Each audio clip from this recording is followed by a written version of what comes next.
Halo para pecinta film. Dalam video kali ini, saya akan membahas sebuah film thriller dari tahun 2023, sebuah film penuh ketegangan dan misteri yang dijamin bakal bikin kalian betah menonton sampai akhir. Bercerita tentang Alice, seorang wanita berusia 30 tahun yang tampak hidup normal bersama suaminya. Namun, di balik itu semua, ia menyimpan banyak rahasia gelap yang perlahan mulai terungkap.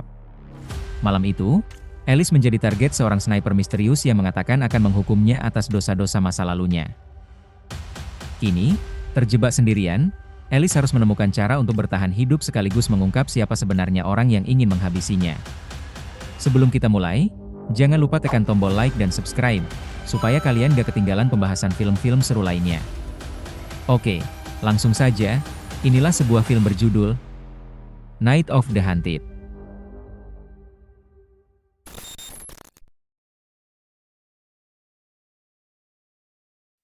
Film ini dibuka di sebuah motel. Alice, seorang wanita berusia 30 tahun, menerima telepon dari suaminya, Eric.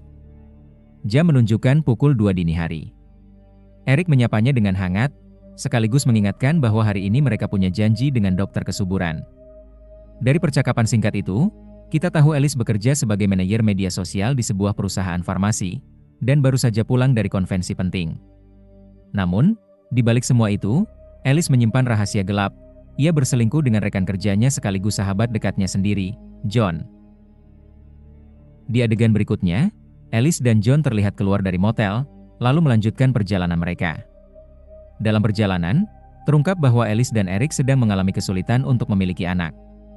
Meski begitu, Eric selalu terlihat penuh dukungan dan kasih sayang. Di tengah obrolan, John menyadari bahan bakar mobil mereka hampir habis, padahal ia yakin sudah mengisi penuh sehari sebelumnya. Akhirnya, John menepi di sebuah pom bensin terdekat untuk mengisi bahan bakar. Saat ia sibuk mengurus pengisian, Alice masuk ke dalam toko untuk membeli secangkir kopi. Pada saat itu juga, terlihat bahwa mobil mereka mengalami kebocoran, menjelaskan kenapa bensin cepat habis. Di dalam toko, Alice menuju meja kasir.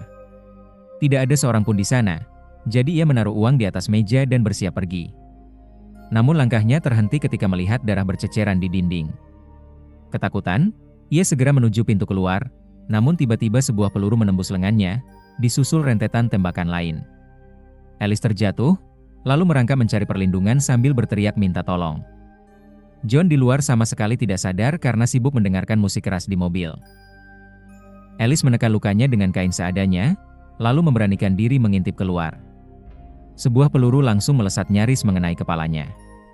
Saat itu juga ia sadar, penembak jitu itu bersembunyi di papan reklame seberang toko. Ia benar-benar terjebak, sementara satu-satunya orang yang bisa menolongnya, John, masih di luar tanpa tahu apa-apa. Ia kemudian mencoba meraih ponselnya yang tergeletak beberapa meter dari tempat persembunyian. Tapi sebelum sempat digapai, penembak menghancurkannya dengan satu tembakan. Belum menyerah, Alice mulai mencari cara lain untuk bertahan hidup.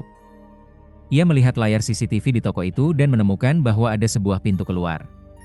Tiba-tiba, terdengar suara samar dari suatu arah.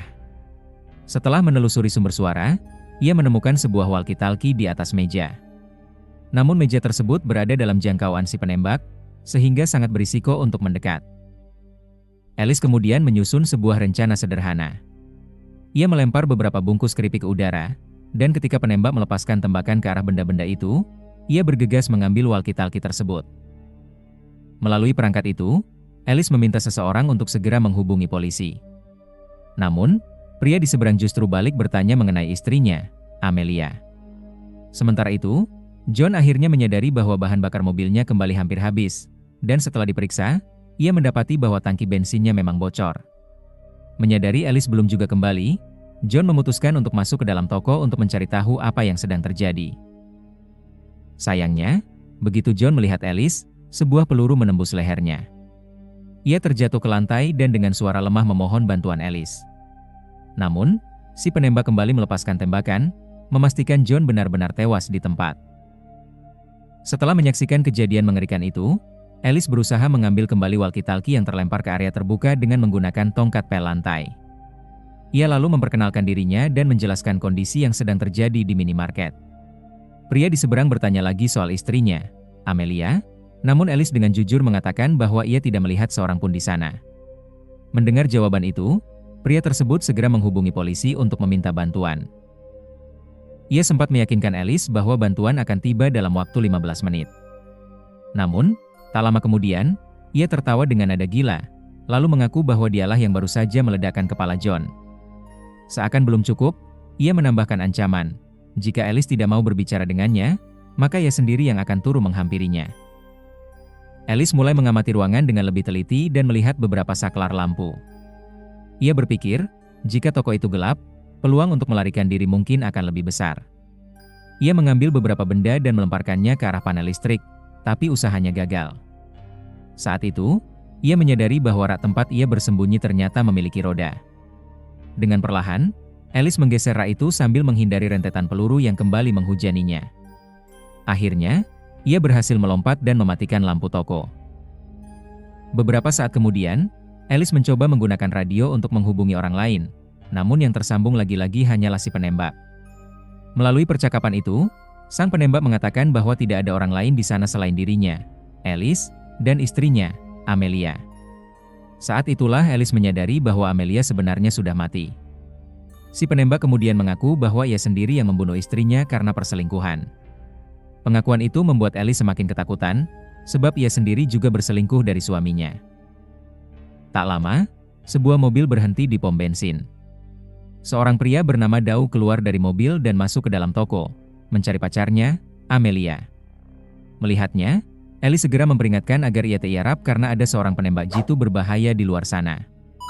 Dari pengakuan Daug, Alice menyimpulkan bahwa dialah pria yang menjadi selingkuhan Amelia. Alice memintanya segera menelepon polisi, tapi sayangnya, Daug meninggalkan ponselnya di dalam mobil. Alice lalu menjelaskan bahwa Amelia sudah tewas dibunuh oleh suaminya. Daug yang terkejut langsung membantah, menyatakan bahwa si penembak berbohong, sebab Amelia tidak pernah menikah. Saat Daug mendekat ke meja kasir, Alice memperhatikan sesuatu yang janggal. Sejak kedatangannya, si penembak sama sekali tidak melepaskan tembakan. Hal ini membuat Alice curiga bahwa sebenarnya Dauglah pembunuh itu. Namun Daug bersikeras membantah tuduhan tersebut. Ia menjelaskan bahwa ia dan Amelia sama-sama bekerja pada shift malam, dan ia datang ke sana hanya untuk menemui kekasihnya. Alice semakin bingung, ia tidak tahu siapa yang harus dipercayai. Masih dipenuhi rasa ragu, ia mendengar Daug menyarankannya langsung berbicara dengan si penembak. Karena beberapa saat telah berlalu dan sang penembak masih saja diam, Alice akhirnya meminta Daug kembali ke mobilnya untuk mengambil ponsel. Sebagai gantinya, ia akan berusaha mengalihkan perhatian penembak sebisa mungkin. Daug merasa takut dengan rencana itu karena tampak terlalu berbahaya. Namun, setelah Alice terus memaksa, ia akhirnya menyetujuinya dengan terpaksa. Sayangnya, begitu Daug sampai di mobilnya, ia mencoba meraih ponsel yang ada di holder. Tepat saat itu, sebuah peluru menghantam tubuhnya hingga tewas, sementara ponselnya juga hancur. Ini membuktikan bahwa Daug memang berkata jujur sejak awal, bukan dialah sang penembak. Alice terpukul berat. Ia merasa bersalah karena telah mengirim Daug menuju kematian, dan sekaligus kehilangan satu-satunya kesempatan untuk bisa lolos. Sang penembak kembali berbicara lewat radio, menuduh Alice sebagai pembunuh. Menurutnya, Alice sengaja mengirim Daug dalam misi bunuh diri, padahal ia tahu Daug tak mungkin selamat. Penembak itu lalu mengatakan bahwa ia hanya ingin mendengar kebenaran. Ia tahu Alice menghadiri konvensi, dan merasa muak dengan pekerjaannya, membuat obat-obatan yang memengaruhi kehidupan banyak orang. Alice mencoba membela diri, menjelaskan bahwa perusahaannya memang memproduksi obat, tapi ia hanya seorang manajer media sosial.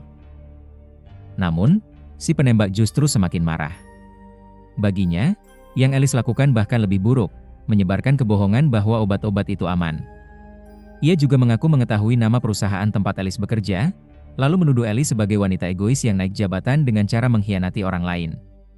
Ia menegaskan, Alice pantas mati. Dalam kemarahan itu, penembak mengungkap tuduhan yang lebih gelap. Ia menuduh Alice pernah memfitnah seorang pria dengan tuduhan pelecehan demi ambisi karirnya. Akibatnya, pria itu dipecat dan kehilangan penghasilan untuk merawat anak perempuannya yang sakit. Sang penembak terus melampiaskan amarahnya lewat radio, seakan berbicara tentang seseorang yang mungkin dirinya sendiri. Sementara itu, Alice melihat sejumlah payung di dekat meja kasir, dan mulai menyusun rencana dengan benda-benda itu. Saat penembak masih terus mengoceh, Alice mulai menyusun payung-payung itu. Namun begitu ia ketahuan, si penembak langsung menembakkan peluru berkali-kali ke arah toko. Beruntung, Alice berhasil merayap menuju pintu keluar. Sayangnya, pintu itu terkunci dengan gembok. Ia mencoba mencari benda untuk membuka paksa gembok tersebut, tapi usahanya gagal. Beberapa saat kemudian, seorang pria asing datang ke pom bensin untuk mengisi bahan bakar. Namun, ketika kartu kreditnya tidak berfungsi, ia segera pergi tanpa mengetahui apa yang sedang terjadi. Sang penembak tidak menembaknya, menandakan bahwa ia hanya menghabisi orang-orang yang sudah mengetahui rencananya. Sementara itu, Alice mulai emosional. Ia berusaha membujuk sang penembak agar melepaskan dirinya, menceritakan bahwa ia tidak bisa hamil, beban berat yang sudah mengguncang rumah tangganya. Namun penembak itu justru mempermalukan Alice. Ia mengungkap bahwa ia tahu tentang perselingkuhan yang dilakukan Alice, lalu menuduhnya sebagai wanita tak bertanggung jawab, bahkan mengatakan bahwa dunia akan lebih baik tanpa Alice. Pada saat itu, Alice melihat sebuah mobil polisi melaju cepat menuju pom bensin. Namun harapannya pupus karena mobil itu hanya melintas tanpa berhenti. Alice memanfaatkan gangguan singkat itu untuk keluar dari toko dan mendekati mobil John secara diam-diam, sementara penembak terus bertanya lewat radio, menuntut tahu keberadaannya. Sayangnya, begitu ia mencoba masuk ke mobil John, rentetan tembakan kembali dilepaskan. Alice tak punya pilihan lain selain mundur dan berlari kembali ke dalam toko untuk berlindung. Saat berlari menuju toko, Alice kembali terkena tembakan, kali ini di bagian paha. Ia menggeliat kesakitan dan perlahan mulai kehilangan kesadaran. Namun, kemudian ia berhasil memberikan pertolongan pertama pada lukanya, sehingga pendarahan bisa berhenti untuk sementara waktu. Alice menemukan seragam milik pria bernama Henry. Rupanya, ia sudah dipecat beberapa minggu lalu, tetapi barang-barangnya masih tertinggal, termasuk sebuah foto bersama seorang gadis kecil. Alice lalu mengambil gergaji besi dan mencoba memotong gembok yang menutup pintu. Karena kurang hati-hati, tangannya terluka, membuatnya semakin frustrasi. Ia kemudian meraih radio, mengatakan bahwa kematiannya saja tidak akan menyelesaikan masalah sang penembak. Alice memanggil pria itu dengan nama Henry, mencoba memahami penderitaan yang pernah ia alami. Namun setelah hening sejenak, sang penembak justru bertanya, "Siapa Henry?" Tak lama kemudian, sebuah mobil lain berhenti di pom bensin. Seorang pria tua keluar untuk mengisi bahan bakar, namun sayangnya ia melihat jasad Daug dan langsung panik. Hal itu membuat si penembak sadar, dan ia segera menembak pria tua itu. Situasi semakin buruk ketika istri sang pria juga keluar dari mobil. Alice dengan panik mencoba memberi isyarat agar ia bersembunyi, tapi terlambat. Sang penembak menembak wanita tua itu juga. Begitulah, sepasang suami istri tak berdosa dibantai tepat di depan satu sama lain. Dengan penuh emosi, Alice mengutuk penembak karena tega membunuh orang-orang yang sama sekali tidak bersalah. Namun di tengah kepanikan itu, pandangannya tertuju pada sesuatu yang lain, seorang anak perempuan bernama Cindy, yang duduk ketakutan di dalam mobil. Setelah menyaksikan kakek neneknya dibunuh secara brutal, Cindy terlalu ketakutan untuk melarikan diri. Alice segera berbicara dengan si pembunuh, memohon agar anak itu dibiarkan hidup. Sang penembak dengan tenang menjawab bahwa jika ia ingin membunuh Cindy, ia sudah melakukannya sejak tadi. Ia lalu bertanya pada Alice, apakah ia rela mengorbankan nyawanya demi Cindy. Dengan penuh keyakinan, Alice menjawab iya. Si penembak pun memberinya waktu 2 menit untuk membuat Cindy pergi. Alice menyuruh anak itu berlari ke jalan, namun meski sudah berusaha keras membujuk, Cindy menolak pergi. Gadis kecil itu justru berlari masuk ke dalam toko, terlalu takut untuk keluar ke kegelapan malam. Kini tanpa pilihan lain, Alice menutup pintu dan mulai menggergaji gembok gerbang keluar.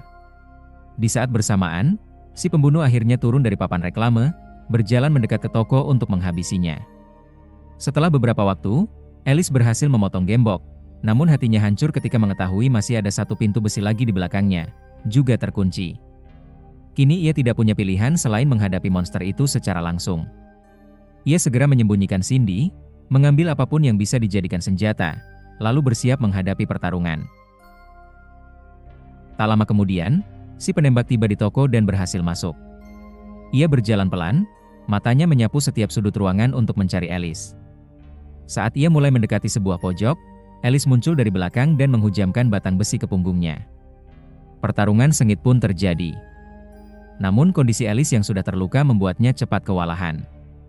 Ia mencoba meraih topeng di wajah pria itu, tetapi tangan si penembak menahan dengan kuat. Dari sudut ruangan, Cindy hanya bisa menatap dengan tubuh kaku diliputi ketakutan. Tiba-tiba terdengar letusan senjata. Alice terjatuh ke lantai dan tidak lagi bergerak. Sang pembunuh kemudian berbalik, melangkah perlahan menuju tempat persembunyian Cindy, hingga akhirnya menemukannya. Ia meraih topengnya, berusaha melepaskannya untuk memperlihatkan identitas aslinya. Namun tepat saat itu, Alice muncul kembali, entah dari mana ia mendapatkan kekuatan terakhirnya. Dengan segenap tenaga yang tersisa, ia menghantam si penembak menggunakan sebuah tabung pemadam api. Pria itu berusaha bangkit, tetapi Alice kembali menghantamnya hingga tubuhnya tak lagi mampu bergerak. Ia lalu menyeretnya menuju mesin pres hidrolik, menahannya di sana, dan dengan penuh tekad berusaha membuka topeng untuk mengungkap siapa sosok yang selama ini memburunya. Namun sebelum ia sempat melihat wajah sang pembunuh, mesin itu dengan kejam menghancurkan kepalanya, mengakhiri drama mengerikan tersebut. Sayangnya, identitas si pembunuh selamanya akan menjadi misteri. Alice tidak pernah mengetahui siapa dia sebenarnya, atau apa motif yang melatar belakangi semua kebrutalan itu. Inilah misteri terbesar dari kisah ini. Tubuh Alice akhirnya kehilangan seluruh energinya. Ia rebah di lantai, napasnya melemah, lalu perlahan menghembuskan napas terakhirnya. Cindy, yang sejak awal menyaksikan semua kengerian itu, hanya bisa terpaku, matanya penuh dengan trauma. Beberapa saat kemudian, gadis kecil itu keluar dari toko, melangkah sendirian di jalanan yang kini mulai disinari matahari pagi. Ia menjadi satu-satunya yang selamat dari tragedi brutal malam itu. Film pun selesai. Oke teman-teman, itulah alur cerita film kali ini. Kalau kalian suka video ini, jangan lupa klik like, subscribe, dan aktifkan lonceng notifikasi, biar gak ketinggalan alur-alur cerita menarik berikutnya di Lord of Cinema. Terima kasih sudah menonton. Semoga hari kalian menyenangkan, dan sampai jumpa di video selanjutnya.